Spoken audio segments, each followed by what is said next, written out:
Confederation was known as the Congress. And so they used the same word in the Constitution, and just as they used the phrase the United States in the Confederation, the Articles of Confederation, and they use that phrase, the United States, in the Constitution.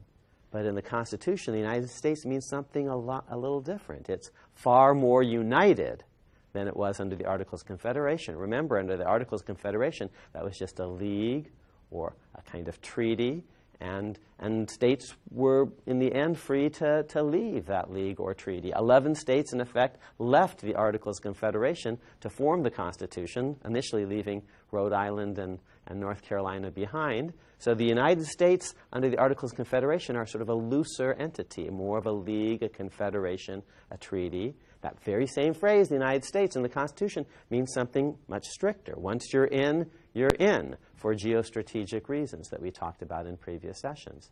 So, too, this word Congress, it's a gesture back toward the Articles of Confederation, but it means something rather different. In the Articles of Confederation, there was one body that basically wielded all central power. In the Constitution, Congress is merely one of 3 bodies that are the central federal organs. It's Article 1, but there's going to be an Article 2, the presidency, and an Article 3, the judiciary. Under the Articles of Confederation, the document doesn't even describe the Congress, quote, Congress, as a legislature. It doesn't describe the output of that body as law that would be binding on every court in America, state or federal. The Articles of Confederation don't say that. The Constitution will actually describe, and Article 1 does describe, Congress as a legislature, as a lawmaking body.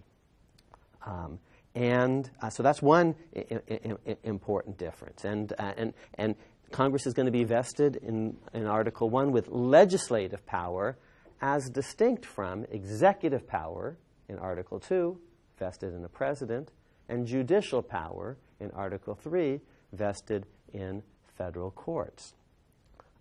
Now, this idea of Congress as a lawmaking body is a little different than Congress under the Articles of Confederation. There, Congress was more almost of an executive council, a war council, and it wasn't so obvious that basically it made law as such.